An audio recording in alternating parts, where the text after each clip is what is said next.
os irmãos, as irmãs que têm um exemplar aí em suas mãos, abrir a Bíblia no livro de Lucas e se tiver alguém entre nós que ainda, né, não serve ao Senhor Jesus, não tem o hábito, né, como que a gente diz assim, pensa que caiu por acaso nessa programação. Sem querer eu passei e achei. Sabe, porque tem situações que o Espírito de Deus prende a gente, né? Eu não tenho uma Bíblia aqui. Se tiver uma caneta do seu lado, anota o endereço, né? Aí depois, mas eu não tenho uma Bíblia em casa. Daí você vai lá na internet e tem a Bíblia online e você procura. Olha a estratégia, né? Aí você vai se interessar pela palavra de Deus. O Espírito Santo vai fazer com que você compre uma Bíblia, ou vai te presentear, quem sabe, aí com uma Bíblia, e você vai estar estudando ela, vai ter prazer assim, ó, de estar, né, tocando, folheando, lendo, se enchendo. Mas faça isso, anota para que não caia no esquecimento. Puxa, aquela irmã falou a respeito disso, então anota aí, tá bom? Pega a dica aí, tá bom? Lucas 22, no versículo 42 e 41 nós vamos introduzir aqui. Como eu falei aqui, amados, nós temos um tempo e nós queremos falar bastante e tudo, mas eu quero que o estudo seja proveitoso. Então, nós vamos, eu quero chegar em Atos 11, 19.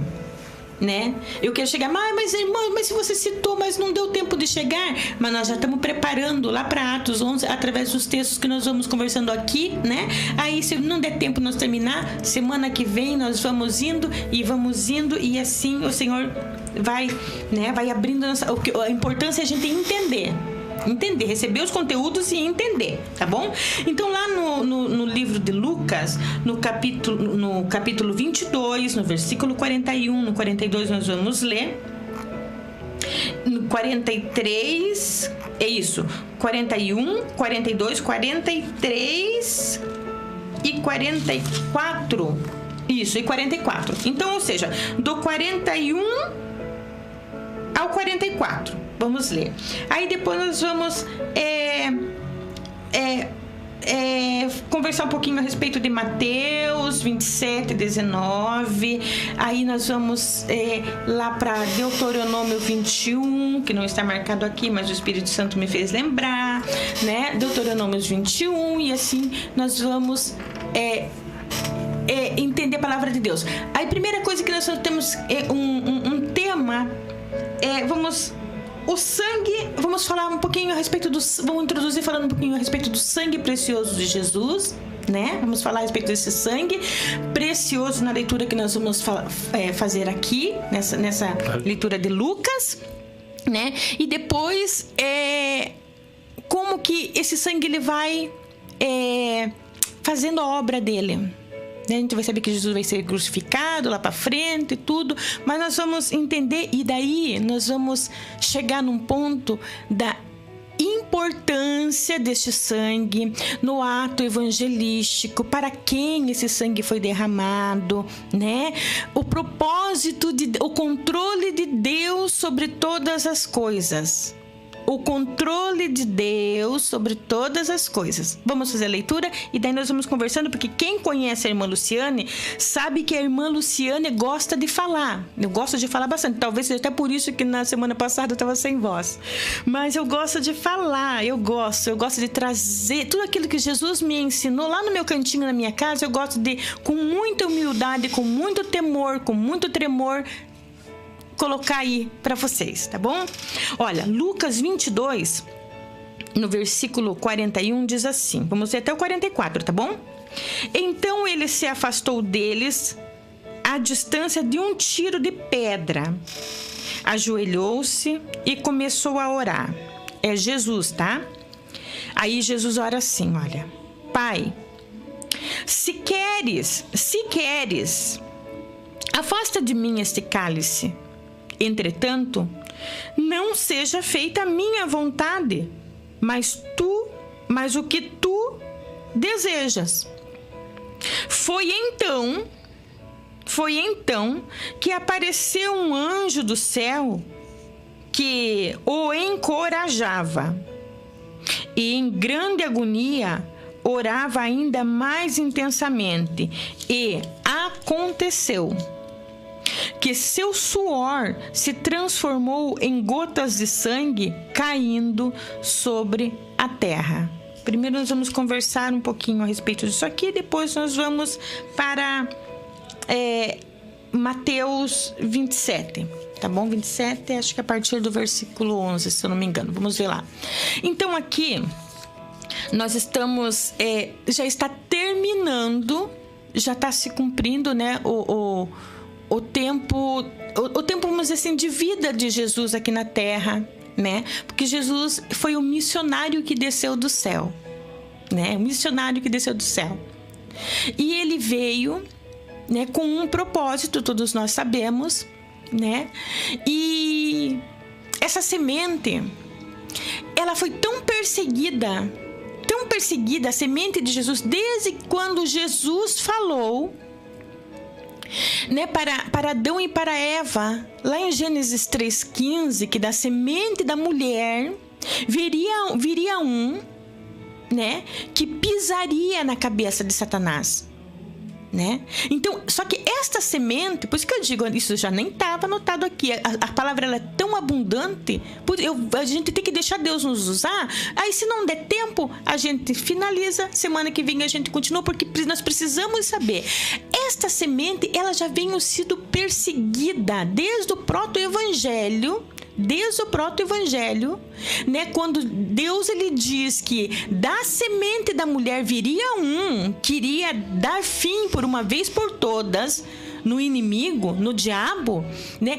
Esta semente ela vem sendo perseguida. Se você for estudar o livro de Gênesis, e desde então você vai ver a perseguição, né? Quando nas esterilidades, enfim, a semente vinha a ser perseguida.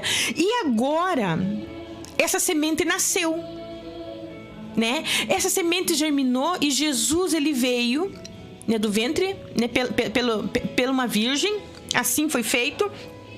E Jesus ele cumpriu o seu ministério, se eu não me engano, 3 anos e meio de ministério.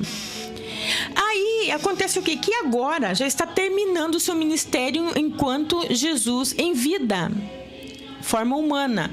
Jesus foi 100% homem e 100% Deus, né? 100%. Então, na condição humana de Jesus, já está ali rumando para os seus últimos dias. E nisso, Jesus, ele sentiu a vontade de vigiar e orar. Pegou os seus discípulos, alguns deles em particular, deixou e recomendou eles que ficassem em intercessão, vigiando, mas mesmo assim Jesus sozinho, né, foi para o jardim, o Getsemane, e ali ele começou a orar. E olha a oração de Jesus, porque Jesus, ele já sabia tudo o que ele ia passar. Toda a crueldade humana, Jesus já sabia que é mais ou menos assim. Por exemplo, eu vou dar um exemplo. Uma pessoa é condenada à pena de morte, à forca. Vamos dizer assim, à forca.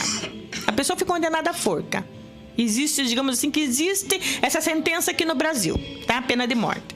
A pessoa, que não é o caso de Jesus, né? Que como, na condição de pecador, mas vamos colocar a nossa condição. Ah, tá, eu fiz alguma coisa, que não é o caso de Jesus, e realmente eu sei qual vai ser a minha sentença. A minha sentença, o juiz bateu lá, Luciane, ó, você vai pra forca. Então imagine meus últimos dias sabendo que eu vou passar pelaquela forca, que eu vou passar por aquele juízo. Imagine, eu vou saber, né, que vão colocar aquela corda no meu pescoço, que eu já conheço todo o ritual de como vai ser, vamos dizer assim desse jeito. Então eu já sei o que vai me acontecer, né? Agora, no caso de Jesus, ele ia ser crucificado, ele ia ser cuspido. Jesus sabia que ele ia ser cuspido, Jesus sabia que ele ia ser açoitado, né? Jesus sabia que iriam açoitar ele de uma maneira brutal. Se a gente for entrar aqui no Azorra, que tinha uma bola com pregos nas pontas, enfim, vai ficar muito longo, mas enfim, só pra gente entender a agonia de Jesus. A agonia de Jesus é porque ele sabia, não porque ele previa. Ele não previa assim, acho que vai acontecer isso aqui, acho que vai acontecer isso aqui. Não, ele sabia o que ia acontecer com ele. Ele sabia. Então, Jesus chega para Deus e diz para Deus: Pai, se queres, né, afasta de mim esse cálice. Olha o lado humano, 100% humano. Mas, entretanto, não seja feita a minha vontade. Ou seja, a vontade de Jesus é que o cálice fosse passado, né? Mas o que tu desejas. Aí diz assim que foi então que apareceu um anjo do céu e o encorajava. Então, na presença daquele anjo, começando a encorajar, olha, o anjo começou a encorajar Jesus, tá dizendo: não, você vai passar por este cálice, você vai passar por tudo isso. E o anjo passou a encorajá-lo. Aí vai dizer assim, aqui, né? E em grande agonia orava, ele continuava orando mais intensamente, e aconteceu que o seu suor, olha a agonia de Jesus, ele se transformou em sangue. Agora eu quero que vocês passem a entender no mundo espiritual. Cada gota, a palavra de Deus fala que o sangue de Jesus passou a se transformar em sangue, e aquele sangue antes da crucificação, presbítero. A gente fala muito do sangue de Jesus quando é derramado lá na cruz do Calvário. Mas hoje o Senhor quer falar desse sangue que já começou a ser derramado antes da cruz. Antes dele ser crucificado, colocado a coroa de espinho, né? Antes, esse sangue já foi derramado na agonia, na oração de Jesus. Agora imagine no mundo espiritual, imagine no reino das trevas, quando ele foi observando o sangue de Jesus já caindo no solo. Cada gota do sangue de Jesus caindo no solo, o solo recebendo, porque o sangue clama. Quem lembra do sangue de Abel? Né? Quando Deus falou para Caim, na minha versão é um pouquinho às vezes diferente das outras versões, porque nas outras versões diz assim: ouviu o sangue de Abel. Com certeza Deus ouviu, mas na versão King James vai dizer: ouve, Caim, ouve o sangue do teu irmão Abel. Está exclamado ainda, ouve, ou seja, Deus ele ouviu e fez Caim também ouvir. Isso fala de consciência. Outro dia nós conversamos a respeito disso. Consciência, quando Deus nos faz ouvir, nos faz sentir aquilo que a gente fez. E mesmo assim, para quê? Olha só a misericórdia de Deus, presbítero. Para que nós, olha, ainda Deus dando oportunidade para Caim, para ele produzir fruto de arrependimento.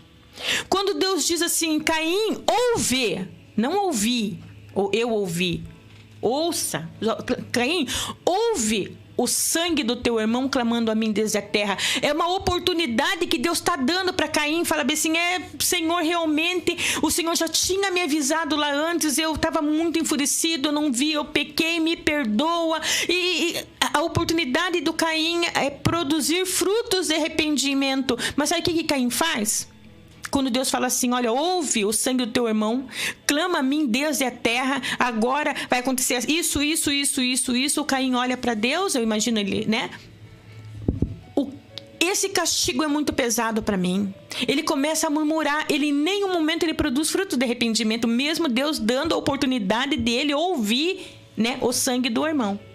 Né? Então, o sangue de Jesus na terra, ele já começou a surtir, fazer efeito. Pof, tu imagina cada gota. Eu sou muito de imaginar em cima do texto, sabe? Eu sou muito. Aí eu imagino o sangue de Jesus caindo e o reino das trevas, né? Falo, meu Deus, tá salvando. Tá, não tem o que fazer. Já está clamando. E Jesus ali, depois desse contexto aqui que nós lemos, depois desse texto aqui que nós lemos, eu vou até já virar aqui para Mateus 27. Jesus aí fala, né, que a palavra de Deus vai falar que depois ele saindo dali, Jesus fala lá para Pedro, João, que estão ali, fala: vamos, porque já está tudo certo, né? O Filho do Homem vai ser entregado na mão de pecadores. E partindo dali, Jesus realmente ele é pego, ele é preso. E quando aí jogam Jesus para lá, jogam Jesus para cá, e o que nós fazemos com ele? Ele vai cair na mão de Pilatos. E eu quero ler com os irmãos aqui, do versículo 11. Deixa eu ver até onde que nós vamos ler. Provavelmente a gente vai ler até o versículo 19. Não, nós vamos ler até o 27, eu acho. Acho que até o 27, porque eu quero... Vamos lá. E olha o que acontece. Então, nós com essa consciência aqui que foi falado aqui, a respeito do sangue de Jesus caído lá no Getsêmani, antes, na agonia dele, já surtindo efeito, agora Jesus vai. E nós temos que dar valor. Já quero parar aqui nesse sangue que foi derramado. Nós precisamos dar valor, porque nós hoje vamos falar a respeito que Deus, ele está no controle de tudo. Preste atenção. Aí diz assim, lá em Mateus, capítulo 27, a partir do versículo 11, nós vamos ler e daí nós vamos ver que onde nós vamos parar. Diz assim: Jesus foi conduzido à presença do governador. E este o interrogou: És tu o rei dos judeus? Afirmou-lhe Jesus: Tu o dizes. Então passou a ser acusado pelos chefes dos sacerdotes e pelos anciãos. Mas ele nada respondeu. Foi quando lhe questionou Pilatos. Eu quero que vocês prestem muita atenção em Pilatos aqui nessa história aqui. Pilatos: não ouves a acusação que todos levantam contra ti? Jesus, entretanto, mantinha-se em absoluto silêncio. E por isso ficou o governador fortemente impressionado. Contudo, por ocasião da festa, era costume do governador dar liberdade a um prisioneiro escolhido pelo povo. Detinham eles, naqueles dias, um criminoso muito conhecido de todos, chamado Barrabás. Então Pilatos dirigiu-se à multidão que ali se havia reunido e lhes propôs: a quem desejais que eu vos solte? A Barrabás ou a esse Jesus que é chamado de Messias? Isso porque tinha conhecimento de que o haviam entregue por inveja. Olha, o próprio Pilatos, vamos entender aqui que Pilatos, ele é um governador romano. O Pilatos, ele não faz parte do povo judeu, ele é romano, ele é gentil. Preste atenção nessa autoridade dele. Quem que ele é? Ele é um governador gentil. Ele marca isso, ele é um governador gentil, ele é uma autoridade gentílica. Veja bem, e ele sabia que os sacerdotes estavam com inveja de Jesus. Inveja por causa do quê? Se vocês, aqueles que acompanham desde o começo, quem se lembra do estudo que eu dei a respeito do jugo? Você lembra, presbítero? Do jugo? Então eles tinham inveja de Jesus, porque para eles, Jesus não podia ter um jugo, né? Então eu sei que todas essas programações aqui tem lá se procurar lá no gravado, Celeiro de Profeta, procura lá que vocês vão achar, vão ficar mais inteiradinhos aí. E aconteceu que estando... presta atenção aqui, falando de controle de Deus. 19. E aconteceu que estando Pilatos sentado no tribunal, ou seja, para dar sentença, está sentado no tribunal, no trono do tribunal, sua esposa lhe enviou a seguinte mensagem: não faças nada contra este homem inocente, pois hoje em sonho muitas coisas sofri por causa dele. Todavia os chefes dos sacerdotes e os anciões influenciaram a multidão para exigir o livramento de Barrabás e a execução de Jesus. Então, o governador entregou à multidão o dilema: qual dos dois homens quereis que eu vos deixe livre? Exclamaram eles: Barrabás. Pilatos ainda questionou-lhes: se assim é, que farei de Jesus, que é chamado Messias? bradaram todos: crucifica-o. Outra vez, insta Pilatos: por quê? Que crime cometeu este homem? Apesar de tudo, a multidão esbravejava ainda mais furiosamente: crucifica-o. Percebendo Pilatos que não conseguia demover o povo, mas, ao contrário, um príncipe de tribunal, um princípio de tumulto. Deixa eu corrigir essa leitura aqui. Percebendo Pilatos que não conseguia demover o povo, mas ao contrário, um princípio de tumulto já era visível, ordenou que lhe trouxessem água. Presta atenção nisso aqui. Tragam-me água. Lavou as mãos diante da multidão e exclamou: estou inocente do sangue deste homem justo. Esta é uma questão vossa. E todo o povo respondeu: caia sobre nós, caia sobre nossas cabeças o seu sangue e sobre nossos filhos. Diante disso, Pilatos soltou-lhes Barrabás, mandou que Jesus fosse flagelado e o entregou para ser crucificado. Até aqui. Essa palavra aqui, ela falou muito forte no meu coração, né? Me faz entender o controle de Deus sobre tudo. Por que, irmã Luciane? O controle de Deus sobre tudo. Porque nós temos que entender, e eu fiz questão de frisar ali, que Pilatos, ele era um governador gentil.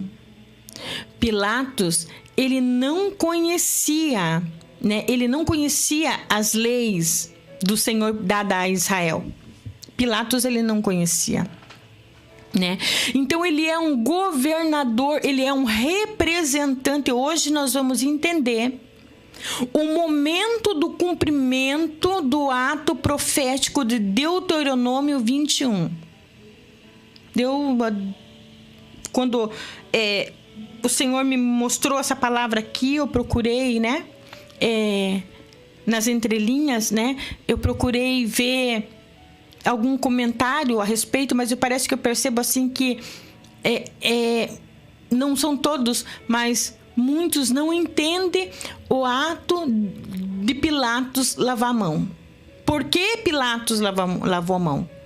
Pilatos ali, ele está fazendo algo que nem mesmo o Pilatos, como eu disse aqui, ele não conhecia a lei dada a Israel.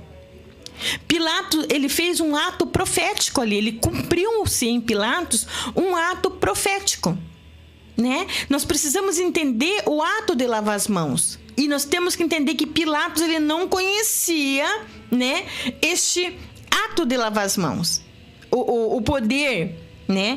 Então veja bem que Pilatos ali, ele já está no trono do tribunal, ele está prestes a sentenciar, né?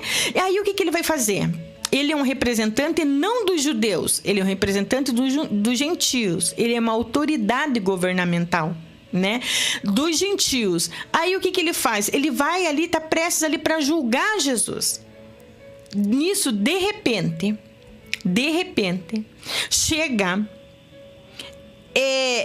que diz aqui no 19, e aconteceu que, estando Pilatos sentado no trono do tribunal, sua esposa, ela envia a ele uma mensagem dizendo: pelo amor de Deus, por favor, não faça nada a este inocente. Ela já tem a revelação que Jesus, ele é inocente. Não faça nada a este inocente, porque muito sofri por causa dele em sonho.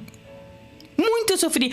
Olha, na hora em que Pilatos, né, ele vai cumprir ali algo muito importante, na hora que ele vai, quem sabe, para sentenciar Jesus, porque o povo de Israel estava, não crucifica, ou crucifica, solta Barrabás e crucifica. Na hora que... O que acontece? Deus, né? Chega a mensagem da esposa, né, dele, dizendo o que aconteceu. Ou seja, Deus, ele vai executar o propósito do coração dele de me alcançar e te alcançar. Nesse momento, quando Pilatos ele lava as mãos, é o que Deus já tinha programado na mente dele. Eu falo muito disso, de propósitos que muitos de nós não entendemos. De propósito de Deus. Né? Às vezes a gente caminha, sofre aqui e não entende alguma coisa ali, não sabe o que vai fazer aqui, não examina. E para a semana que vem, eu já sei que não vai dar tempo da gente falar hoje a respeito disso. Nós vamos falar em cumprir o íris do Senhor, nós vamos falar em atos evangelísticos, né? Lá para a semana que vem nós vamos entender bastante. Eu creio que vocês a chama do Senhor vai acender aí no coração de vocês, e o desejo de buscar mais a palavra, porque tudo já está por meio da palavra do Senhor, né? Então, já está, eu falo muito a respeito do propósito de Deus. Pilatos, ele não sabe disso. Mas agora vai chegar uma hora importante, a hora que Deus vai arrancar a videira, né? Os ramos da oliveira e enxertar. Vai tirar os ramos naturais e vai nos tirar da oliveira brava e vai nos enxertar no corpo de Cristo, que é a videira verdadeira. Este momento vai acontecer agora. Como, irmã Luciane? Quando Pilatos ele vai dar a sentença, chega a mensagem da esposa dele, né, dizendo assim: olha, não faça nada. Daí ele toma uma decisão. Ele chega e ele fala para os sacerdotes que estavam ali. Sacerdotes, eles tinham que lavar a mão. Eles tinham que pedir água. Não vai ser feito o que nós estamos pedindo, pois então, a partir de agora, esse Jesus aí é responsabilidade tua, ó Pilatos. Nós lavamos as nossas mãos aqui. Aí, quem sabe, o Pilatos, talvez ele fosse, eu que estou imaginando em cima do texto, ficar apreensivo e realmente ia prender a Jesus, ia soltar Barrabás, mas as mãos já foi lavada ali. Porque lavar a mão diante do cordeiro, diante da bezerra, que fala em Deuteronômio, vamos ler já daqui um pouquinho, em cima, diante da bezerra, lá, é o que é? É você transferir o teu pecado para o novilho, para o animal. Então, quando você lava as mãos, o cordeiro vivo ele estava ali, né? Então, quer dizer, aí o sangue que ele ia derramar lá na cruz do Calvário ia ser pelos seus pecados, porque você transferiu a sua culpa para o novilho. Só que os sacerdotes não fazem isso. Isso era uma lei dada para o Israel. Mas eles estão tão cegos pela inveja do jugo de Jesus. E como Deus também estava no propósito de todas as coisas, e o propósito de Deus era me alcançar e te alcançar, que eles estão afoitos. Aí Pilatos diz assim: então traga-me aqui água. E quando ele diz tragam-me água, eu vou virar lá para Deuteronômio 21. Quem quiser ir acompanhar, se não acompanhar agora, mas deixa anotadinho, daí vocês leem com calma, examinam certinho. Aí no seu tempo, né, que puder absorver bem a palavra. Deuteronômio 21, do versículo 1 ao 9, nós vamos ler. Preste atenção nessa leitura aqui. Deuteronômio 21, vamos ler do versículo 1 ao 9, que diz assim: uma lei dada a Israel. Olha, Se alguma pessoa for encontrada morta no campo, na terra, que o Senhor, o teu Deus, te concede para que dela tomes posse sem que se saiba quem o tomou, os anciãos, as autoridades, então esse ato tinha que ser feito por autoridade. Lembra lá que nós falamos de Pilato? Ele era uma autoridade, só que dos gentios. Autoridade. E os juízes sairão e medirão a distância do corpo até as cidades que se localizarem ao redor da vítima. A seguir, as autoridades da cidade mais próxima ao cadáver apanharão uma novilha que nunca foi usada no trabalho e sobre a qual nunca foi colocada julgo. Está falando aqui da pessoa de Jesus Cristo. E a conduzirão a um vale de terras nunca arada, tampouco se maleadas, e onde exista um ribeiro de águas que corram permanentemente. Então, nesse local sobre a torrente, quebrarão o pescoço da novilha. Depois se aproximarão os sacerdotes e levitas, pois foram eles que o Senhor teu Deus escolheram para seu serviço e para que abençoem em o nome do Senhor, cabendo-lhes também resolver qualquer litígio ou crime. Versículo 6. E todas as autoridades das cidades mais próximas ao morto lavarão as mãos sobre a novilha, exatamente aquilo que o Pilatos fez. Lavar as mãos. Lavarão as mãos sobre a novilha desnucada, sobre a corrente das águas, fazendo a seguinte declaração: nossas mãos não derramaram este sangue inocente. Nossas mãos não derramaram este sangue inocente, e nossos olhos nada testemunharam. Aceite, ó Senhor, esta propiação em benefício de Israel, o teu povo a quem resgataste, ó Senhor. Não julgue o teu povo culpado do sangue de um inocente. E assim, a condenação pelo derramamento de sangue será propiciada.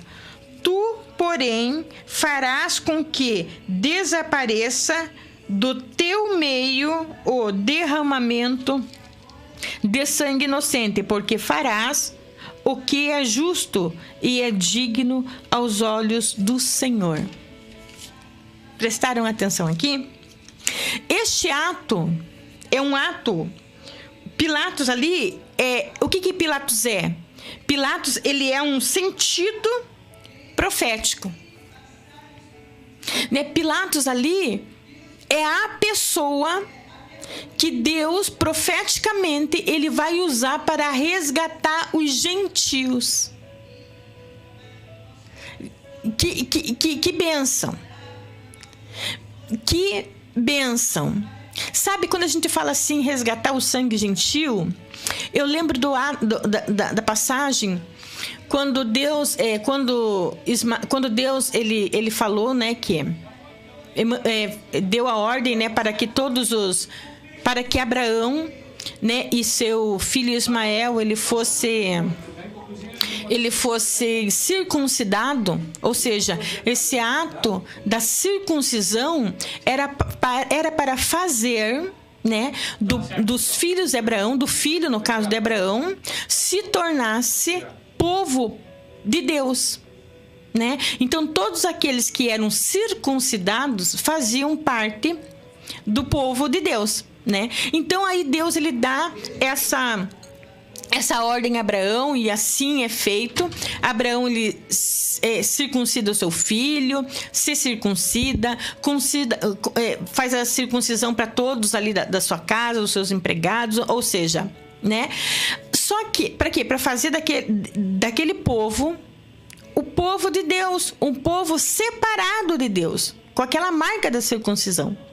Só que parece que logo em seguida, logo em seguida, Deus já anuncia, daqui a 1 ano, Sara dará à luz. Olha só, né?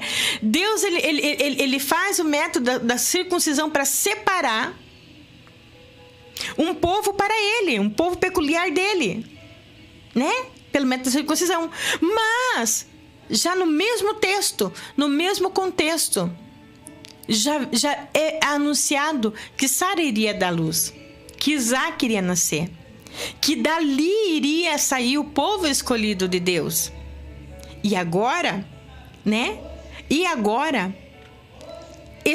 Essa misericórdia do Senhor Jesus é nos alcançada pelo sangue de Jesus para todos nós. Deus inclui todos nós em sua promessa.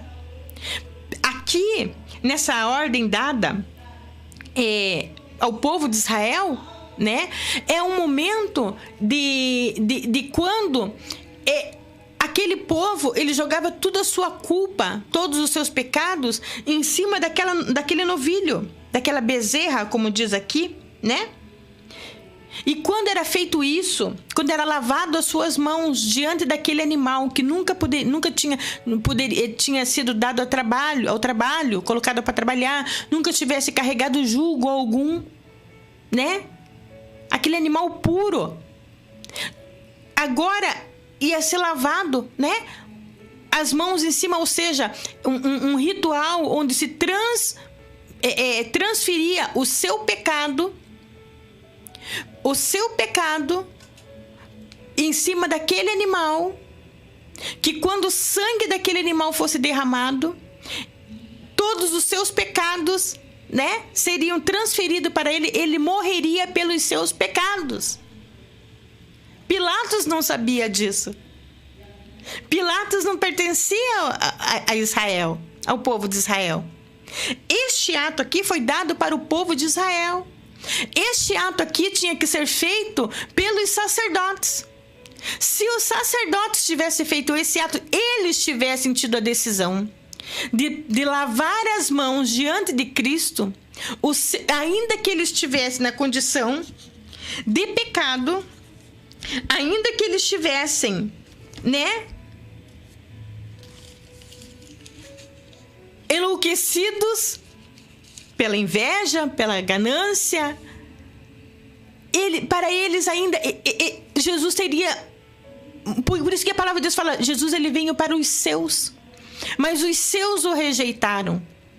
Aí quando o Pilatos, ele toma essa atitude, sem saber do ato profético que tá sendo realizado ali, sem saber, ele pede para lavar as mãos, e quando ele lava a mão e ele diz, eu não sou culpado do sangue desse inocente, neste momento, no mundo espiritual, está se cumprindo o propósito de Deus. O que, irmã Luciane? Me encaixar e de te encaixar, de te enxertar na videira verdadeira. Olha o controle de Deus sobre todas as coisas. Olha o controle de Deus. Aí às vezes a gente pensa que Deus não está no controle da situação. Mas Deus está no controle da situação. Pilatos, ele não sabia. Pilatos, ele não sabia que estava se cumprindo um propósito de Deus ali naquele momento. Quando ele pede assim, tragam-me água para lavar a mão, nesse momento aqui que nós aprendemos, nós lemos Deuteronômio 21, Neste momento que ele lava a mão diante de Jesus, sendo Pilatos um governador dos gentios, quando Pilatos ele lava a mão na frente da bezerra, que é simbolizada ali a pessoa de Jesus, quando ele lava a mão, ele está transportando a tua culpa e a culpa minha e a sua que está me assistindo aí, num ato profético para Jesus. Jesus, ele veio para os judeus. Esse ato de lavar as mãos, quem tinha que fazer os sacerdotes e não Pilatos. E Pilatos não sabia desse sentido profético. Ele não sabia dessa lei dada a Israel. Aí nós vamos entender o porquê que a mulher de Pilatos, ela foi tremendamente ali agoniada em sonho. Muito sofrer. Não faça nada. Ou seja, não ceda. Presta atenção. Olha que Pilatos, ele já estava no tribunal. Ele estava prestes a... Ele era uma autoridade. Ele era uma autoridade. Se, como eu já disse aqui, torno a dizer, se os sacerdotes falassem assim para Pilatos: olha aqui, o seu Pilatos, o Senhor não quer soltar Barrabás? O Senhor não quer? Então, nós aqui, olha, esse sujeito aí, falando de Cristo de uma maneira bem grosseira, só pra gente entender aqui o contexto, esse sujeito aí, ó, ele é blasfemador, ele é isso, então ele está sob a tua responsabilidade. Ei, tragam-me água. Estou falando se os sacerdotes tivessem essa atitude. Olha aqui, tragam-me água aqui. Então nós, sabe o que a gente vai fazer? Vamos lavar diante de Cristo. O cordeiro tá ali, ó. A bezerra de Deuteronômio 21 tá ali. Agora, em carne, em pessoa. Então nós vamos lavar nossas mãos. Agora ele é responsabilidade tua. Nós avisamos. Quando os sacerdotes fizessem isso, toda a culpa, todo o pecado de Israel ia ser transferido. Jesus ia morrer para expiar o pecado deles. Mas eles não fazem a lei que foi dada para eles. Mas Pilatos, que não conhecia a lei dada a Israel. As pessoas não entendem esse ato de Pilatos. Eu lavo, como quem diz, não tenho nada com isso. Não, isso é muito mais profundo do que simplesmente lavar a mão e dizer assim, olha, tô tirando meu corpo fora, não tenho nada com isso. Isso está demonstrando o controle de Deus em cima de tudo. É isso que eu torno a dizer para quem está me ouvindo e para a minha própria alma. Deus, ele não perde o controle de nada. Quando chega o momento que Pilatos, ele pede a bacia de água para lavar as suas mãos, está se cumprindo o que Deus já sabia que ia se cumprir naquele momento. Deus está encaixando está encaixando o irmão, está encaixando você, porque nós éramos gentios. Nós não Deus nessa hora, ele tá cortirando os seus ramos naturais e está enxertando o ramo da videira brava. Da oliveira brava na videira verdadeira. Está se cumprindo uma vontade de Deus nesse ato de Pilatos lavar a mão. Não é simplesmente lavar a mão. Hoje vocês entenderam o que é a importância da atitude de Pilatos, que não conhecia. Pilatos, ele é um ato profético de Deus. Nós conseguimos entender isso? Aí o que acontece? Jesus realmente, agora, ele sai, ele vai ser crucificado, ele vai ser espancado, ele vai ser cuspido, ele vai ser humilhado, né? Ele vai ser humilhado de todas as formas, ele vai ser envergonhado de todas as formas, né? E ele vai ser crucificado. E o sangue dele, ele vai ser derramado o sangue dele, ele é literalmente derramado. Mas esse sangue... Agora que nós vamos entrar, que eu sei que não vai dar tempo, aqui eu vou deixar para semana que vem, que daí nós vamos falar do ato evangelístico, sabe? Aí o sangue dele é derramado, né? João vai dizer, né? E Deus amou peraí, não é a irmã Luciane, não é um povo aqui. Deus amou o mundo, o mundo de tal maneira para todos aqueles que nele crê não pereça, mas tenha vida eterna. Eu faço lembrança aqui de Gênesis 11. Lembra quando um dia, não sei se os irmãos lembram, mas eu vou fazer aqui uma retrospectiva, quando ministrei a respeito da Torre de Babel, nós falamos no poder da união naquele dia. Mas aí não dei sequência ali, eu levei ali até porque eu queria falar sobre união, né? Agora eu quero falar um pouquinho sobre divisão, bem rapidamente, né? Aí quando Deus ali ele confunde a língua do povo, aí cada um sai, né? Ali saem os idiomas a partir daquele ato de Deus, né? Por quê? Porque a união era, como foi falado aqui, foi algo maravilhoso. Eu aprendi muito com aquela união. Pena que não era para o bem, era para o mal, mas se fosse para o bem, né? Então, quando Deus ele espalha, né? E dali vai sair línguas, vai sair povos, dali vai sair... Nós estamos falando lá do início de todas, né? Lá em Gênesis 11. Vai sair língua, vai sair povos, vai sair nações, vai sair cultura...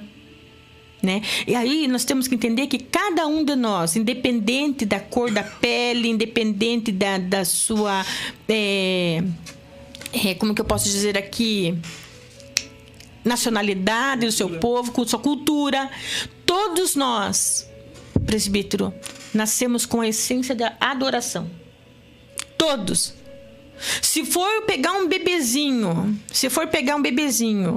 quem gosta de filme e quem assistiu Tarzan, que foi criado no meio da selva, sem educação, vamos dizer. Se for pegar um nenezinho, soltar no meio da selva, sem educação, sem acompanhamento, ele vai ter que adorar alguma coisa. Porque a essência da adoração já nasceu dentro dele. Cada um de nós, quando nós nascemos, nós já nascemos com alguma coisa que nós vamos adorar. Aí esse povo ele sai espalhado, né, formando as suas culturas. Um adora o sol, outro adora a lua, outro se tropeça lá num pedaço de um tronco lá, daqui a um pouco se ele entender que já levanta um altar. Então, por quê? Porque é do homem, é nossa essência, nós nascemos. E Deus, ele sabe quem que espalhou. Quem que espalhou esse povo? Não foi Deus? Por isso que a palavra de Deus fala: ide e pregai o evangelho a toda criatura. Não vou dizer assim que Deus está corrigindo, porque Deus não é Deus para errar. Deus, ele não erra.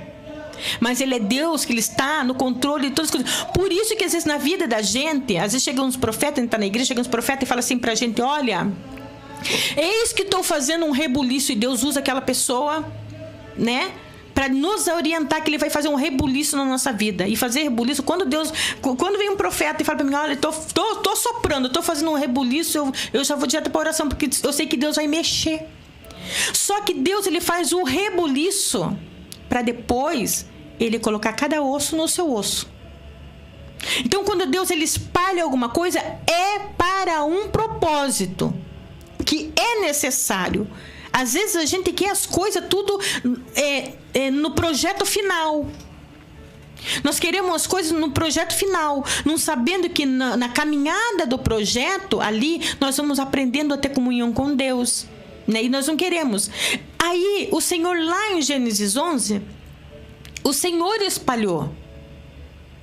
Agora ele derrama o sangue do teu filho e dá uma ordem: ide pregar o evangelho a toda criatura. Por quê? Porque Jesus, ele morreu, Deus, ele derramou o sangue do seu primogênito, do seu unigênito, por todos. E agora nós temos um papel de pregar a palavra do Senhor. Esses tempos atrás eu estava conversando, presbítero, com uma pessoa que ela até fez um projeto legal, né, de evangelismo e tal, né? Ela fez. Aí eu conversei com ela no particular e ela me deu razão. Então, bom, olha, a gente quando está instruído pela palavra de Deus, né? Por isso que a palavra de Deus fala: anda de dois em dois, porque se um cair, o outro fala: epa, está caindo. E quando Deus está nesse controle, o Espírito de Deus está ali, a outra pessoa não vai ficar brava com a gente. Porque sabe que Deus está prevenindo pra gente. Então, assim, ela está fazendo um projeto muito bonito. Só que dali no meio daquele projeto, seguia os comentários assim: não, porque eu vou sair para os valados, eu vou sair para não sei o quê, porque eu tenho que ir, a gente tem que sair só cultuar Deus dentro de casa, porque assim, tipo assim, Não é desse jeito, porque foi o que eu falei, é sem sabedoria. Porque eu, por exemplo, se falar da minha pessoa, o ministério que eu tenho não é meu. O ministério é de Deus e Ele me confiou. Ele me confiou. Eu olho para o presbítero aqui, mexendo com tudo isso daqui, ó.